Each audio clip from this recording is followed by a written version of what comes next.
É um prazer estar aqui com um dos urbanistas mais influentes do mundo hoje, o Jan Gehl, um arquiteto dinamarquês que está aqui de visita a São Paulo.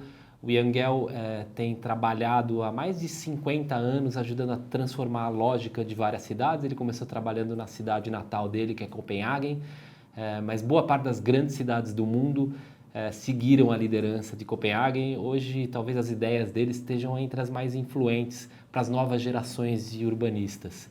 E talvez essas ideias possam ser sintetizadas no título de um dos livros dele, que é Cidades para Pessoas.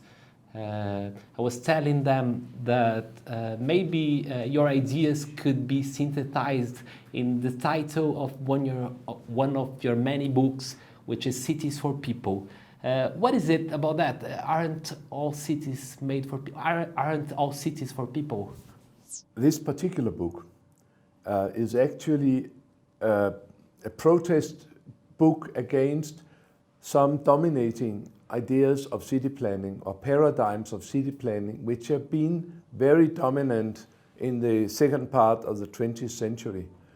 And one of them is modernistic city planning ideas, among them that cities are bad and freestanding buildings are good, streets are bad, putting buildings on grass is good, and also you must never put residence, workplace, recreation and transportation near each other, always separate, spread them out. That was some of the basic ideas. And these ideas, the first time they were really carried out in big scale for everybody to see, was in Brasilia. And that's why I call this idea basically for the Brasilia syndrome. Brasilia is interesting because it looks fantastic from an airplane. It looks very interesting from a helicopter. And down where people are at eye level, it really does not look good at all. And the truth is, these guys, they never thought about people in the streets, people among the buildings. They just made the buildings, and then what was left between the buildings were leftovers. And then they started to call in some landscape artists, come and do landscaping. Then they looked out of the window to see if people were happy. They were not, because they were built completely different from the old cities. In the old cities, they always started with, there were a place where some people were walking, and then they put up little sheds along the path, and then after a while it became buildings, houses, and then you had a street. And so the old buildings were always starting with life, and then space, and then buildings, while the new ones was buildings first, and then landscaping, and then perhaps life, but actually never life, and never comfortable life. And it took us maybe 50 years to find out all the bad things about modernism, because all knowledge about people in cities was thrown out by the modernists. They say all the old stuff is not valid anymore. Now we have the modern man. Everything should be different from everything else. But Homo sapiens is still this high. He's still a walking animal. We still have the same biological history. We still have a horizontal sense apparatus. We still can see only so far and so far. So all the basic things are the same, but now it's called modern man. But he kisses the same way, he looks at the girl the same way, he stands in the corners the same way. Everything is the same from Homo sapiens. So the only one which changed were the city planners, and it's taken us 50 years really to prove that that kind of city planning is not humanistic, it's not people-friendly, and we can do much better existing cities, we can repair them, and we can do much better new cities than Brasilia or than many of the stuff you can see here in Sao Paulo. And this is what I hope we increasingly can see. We really saw from around 2000 a change in paradigm, no more modernism, no more car invasion. Now we are striving around the world to make livable, sustainable, and healthy cities, because this old city planning idea, it also was supported by motorism, by the cars, who should bring people from one to one to one. And that means that for 50 years we made city planning which invited people to sit all day. And now we know that that is major problem for the health. These guys who have been sitting, and that's called the sitting syndrome. These guys who have been sitting, they live shorter, they go more to hospital, and they have a lousy old days because they have bad health in the old days, and they are much more costly for the health system. So we know that if people say have a little bit of exercise, 1 hour every day, they can live seven years more and have a much better quality of life and cost much less for the hospitals. So that's why we found in Copenhagen that every time a guy goes on a bicycle 1 kilometer, the society saves, I think it's 35 cents. And if he goes 1 kilometer in a car, the society loses 14 cents. So the more they bike, the more economic benefit for the society. Very interesting. Even for people and who a don't much bike. better city. A better city, yeah. So there was also mental health, right? There was a big study, I think it was led by Harvard, and São Paulo, where we are now, is the world record bearer of mental illness. A lot of anxiety, a lot of stress, and a lot of panic.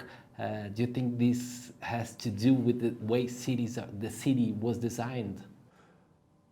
I can easily see a connection. And also, maybe I could mention why I, as an architect, became so interested in how the built form influenced the life. That was because very early in my career, actually right when I was finished, I married a psychologist, and she and her friends kept asking, why are you architects not interested in people? Why don't they teach you anything about people in university, in School of Architecture? You know about buildings, you don't know about people. And then, of course, in the days of the modernists, the days of Brasilia, they didn't thought that built form had anything to do with life. Life will go on, business as usual, but now they had modern buildings. But it's not so. Buildings have an enormous influence on the life. If two buildings are made with such a distance, and with such a distance, it's completely different situation down here. Here people meet the other people and it's intimate, whatever. Here they cannot even see to the other side of the space. So we know that built form has an enormous influence on the life and the quality of life. That's what we know now, and that is what we are applying now to cities and new towns worldwide. Personally, I'm very old, I'm 80, but I worked in this area for 50 years, and I've written one book after the other. This book, which is sort of the sum of what I know, came out 6 years ago, and already now it's out in 32 languages, from Indonesia to Greenland and to Japan and to Argentina. And I'm of course humbled and very happy to see that the interest is so great. But this distribution shows that all over the world people are very, very interested in coming to know more about how can cities be humanized, how can the day life for people in cities become better.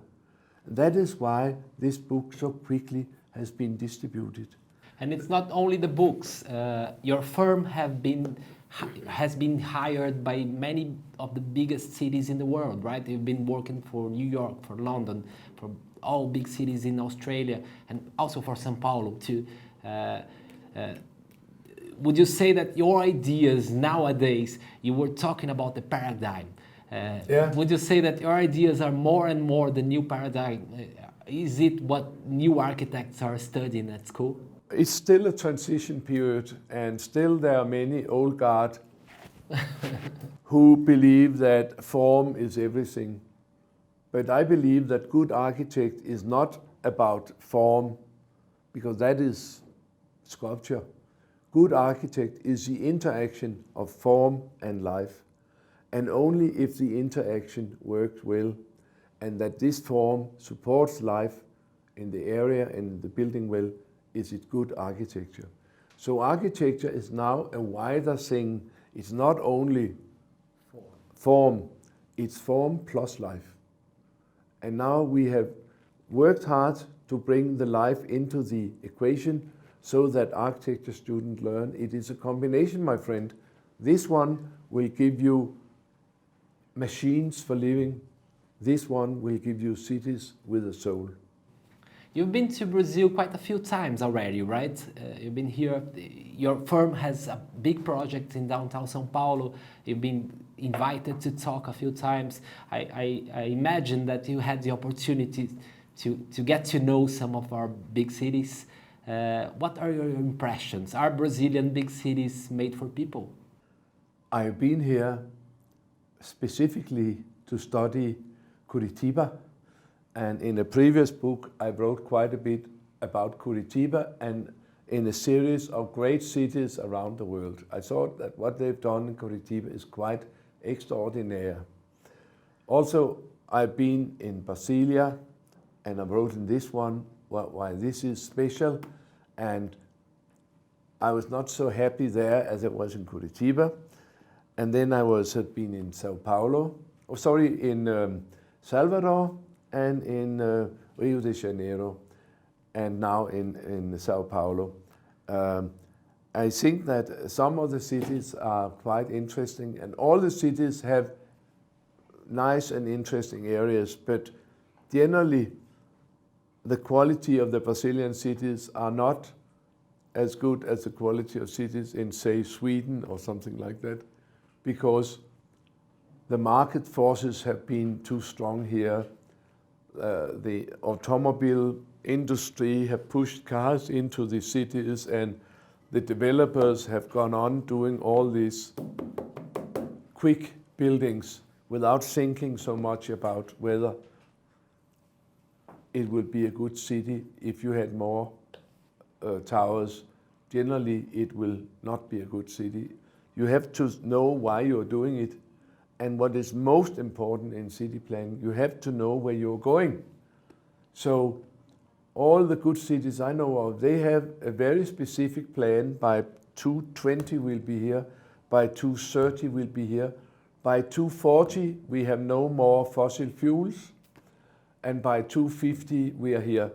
So so there is these plans to gradually change the direction instead of going on with business as usual. It's so important that you have leadership and that you have visions and that you have goals to meet, and you know where will this city be going. And this I could challenge all the Brazilian cities, actually all cities in the world, to have these goals, because we can't go on using fossil fuel, polluting the air, challenging the climate, and being more and more fat, and having a lousy life, and being afraid of each other. We have to address these things which are vital for the well-being of Homo sapiens. If you follow public debate about cities here in Brazil, in São Paulo specifically, you will listen to lots of people who will tell you, okay, bikes are cool, they're cute, Copenhagen is incredible, but São Paulo is not Copenhagen. There are 100 times more people here, and you can see it. It's a place with a lot more urgent social problems and with less money. Why bother? São Paulo is so far away from Copenhagen. Why trying? It's not about Copenhagen at all. It's about Homo sapiens. And I gather that there are Homo sapiens living here also. And these kind of humanistic city planning ideas, they can be used on all levels, from a little village of 100 people to a big city in Africa of 30 million people, or Tokyo. And it's not about copying Copenhagen, because for every city there will be specific solutions.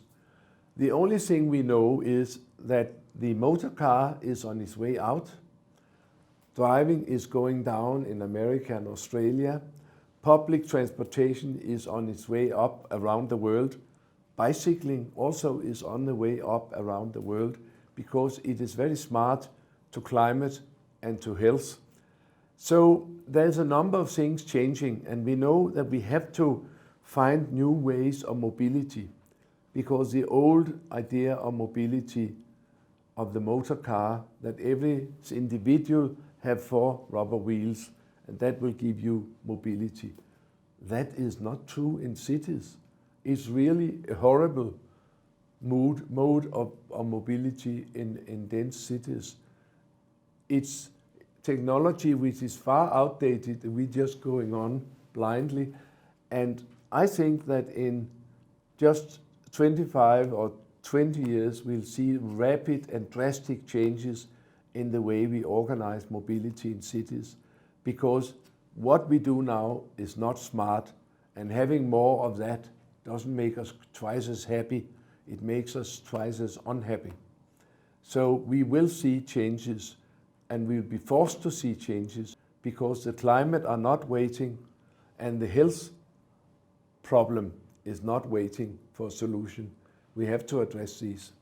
Do you have any advice for mayors and for people who are designing city all over Brazil? You know the problems of our cities. Not all cities will be able to hire your firm. So what should they think about? How should they deal with their space? Maybe I should say that my firm is one thing and my research is another thing.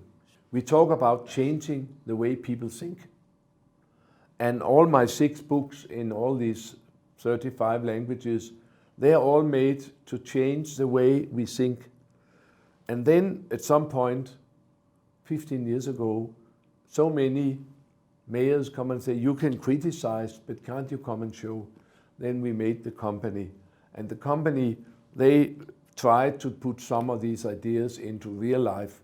And we have worked in very interesting cities like Moscow, like New York, London, Melbourne, Sydney, Rotterdam, Copenhagen, Riga, Zurich, 200 cities around the world. And many, many interesting things have been made. Also, they worked here. I have the impression that there are not so many things to look at here yet, but maybe they will come. Yeah. So there are more things in New York to look at. More things even more things in Moscow, which have been completely transformed. Really? So Moscow is changing fast. You wouldn't imagine it. But that's because they have strong leadership in Moscow. Mayors say, you do this, they do. Yeah. No discussion. So your firm has a project here in São Paulo, in one very symbolic area of downtown São Paulo, which is Anhangabaú Valley. Yeah. And the project has been a bit polemic. Some people have been accusing it of helping gentrification of the area. How would you respond to that? The sure way of preventing gentrification is to make things as bad as possible and don't do anything. And to me, that's not a solution. If we have a possibility to make the world, if we have a drug in a doctor's toolbox which can cure people, I think we should give it to the people instead of holding it back and say maybe most of the drugs will go to the rich people. We have to do as best we can. And this gentrification system, the problem is we shall make more nice places. So there are nice places for all of us. whether we are in one or another or certain economic layer in the population.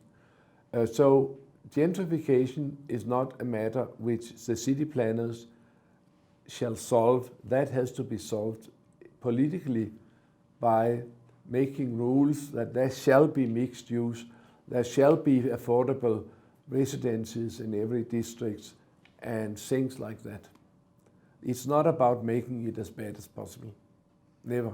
Another thing you see a lot in the public debate here in Brazil is people saying that, you know, a city like São Paulo is too big to fail. You can't keep experimenting things.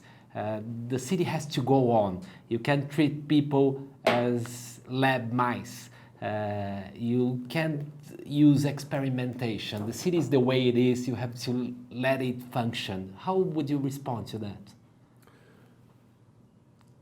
You don't have to experiment anymore, because this humanistic movement of city planning, which I've been talking about, has been around now for 20 years and has been utilized in a number of big cities, among them New York. And so it's not pioneering to do something like this. It is something which you can learn about, and there are pioneers all other places, so you don't have to be a pioneer.